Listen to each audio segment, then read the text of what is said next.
அழகான டால் ஒரு மியூசியமில் இருக்குது. அந்த மியூசியம்லேருந்து அந்த டாலை வாங்கிட்டு வராங்க. அதுக்கப்புறம் அந்த டால் பேயா மாதிரி என்னெல்லாம் பண்ணுதுன்னா இந்த வீடியோவில் பார்க்க போகிறோம். வாங்க வீடியோக்குள்ளே போகலாம்.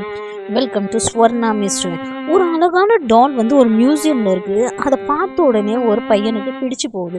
பிடிச்சு போனோடனே கேர்ள் ஃப்ரெண்டுக்கு கிஃப்டாக பண்ணலான்னு சொல்லி அந்த டாலை நிறைய பணம் கொடுத்து வாங்கிட்டும் போகிறான் வீட்டுக்கு வாங்கிட்டு போனதுக்கப்புறம் அந்த கேர்ள் ஃப்ரெண்டுக்கு அவன் கிஃப்டாகவும் கொடுக்குறான். அந்த கேர்ள் ஃப்ரெண்டு சந்தோஷமாக வாங்கி வச்சுக்கிறான். அப்புறம் நைட் டைமில் அந்த பொண்ணு தூங்குறப்ப அதுக்கு ஒரு கனவு வருது.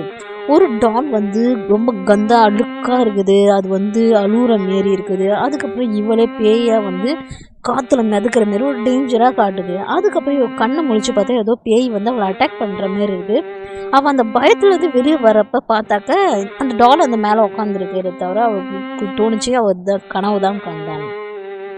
அதுக்கப்புறம் கிச்சனில் ஏதோ சத்தம் வருதுன்னு அவன் மெதுவாக நடந்து போனதுக்கப்புறம் அந்த கிச்சன் கிட்ட போய் பார்த்தா அவளுக்கு ஒரு அதிர்ச்சி. ஏன்னா அங்கே ஒரு பேய் நின்றுக்கிட்டு கறியை வெட்டி பச்சையாகவே தின்னுட்டுருக்கு. அதை பார்த்தோன்னே அவள் பயந்து ஓட ஆரம்பித்தா.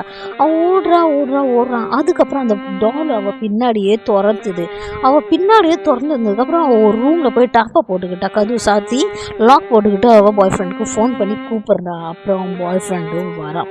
அவன் பாய் ஃப்ரெண்டு வந்ததுக்கு அப்புறமேட்டுக்கு அவள் வந்து சொல்கிறா இந்த மாரியெல்லாம் இருக்குது, இந்த மாதிரிலாம் போகுதுன்னு. அதுக்கப்புறமேட்டுக்கு அந்த டால் வந்து சிரிக்க ஆரம்பிக்குது. நான் உன் பாய் ஃப்ரெண்ட் கிடையாது, நான் தான் அந்த டாலி, நான் தான் பேய், உன் பாய் ஃப்ரெண்டை நான் எப்பயோ கொன்னுட்டேன், அதுக்கப்புறம் தான் உன் வீட்டுக்கே வந்தேன்னு சொல்லி சிரிக்க ஆரம்பிக்குது. அவளும் பயந்துட்டு ஓட ஆரம்பிக்கிறான். ஓடினோடனே அந்த டால் அவளை பின்னாடியே துரத்த ஆரம்பிக்குது. அதுக்கப்புறம் தான் அவள் கூட என்ன ஆச்சுன்னு காட்டல. ஆனால் அந்த டால் இந்த ஸ்டோரி வந்து காட்டுறாங்க. அந்த டால் அவன் பாசமாக வச்சதால அந்த டால் என்ன நினைக்கிறேன்னா இந்த பாசம் நம்மளுக்கு மட்டும்தான் கிடைக்கணும். ஆனால் அவனோட கேர்ள் ஃப்ரெண்டுக்கு காட்டுறானே, அவள் கேர்ள் ஃப்ரெண்டை கொன்னுட்டா எல்லா பாசமும் நம்மளுக்கு தானே கிடைக்கும், நம்ம அவளை போய் கொன்னுட்டு திருப்பி இங்கே வந்துடலான்னு சொல்லி அது முடிவு பண்ணி அந்தமாரி அந்த கேர்ள் ஃப்ரெண்டை சத்தாச்சிருக்கு. இந்த டிஃப்ரெண்டான ஸ்டோரி உங்களுக்கு பிடிச்சிருந்தா லைக் அண்ட் சப்ஸ்கிரைப் பண்ணுங்கள். ஃப்ரெண்ட்ஸ் அண்ட் ஃபேமிலிக்கு ஷேர் பண்ணுங்கள். பாய்.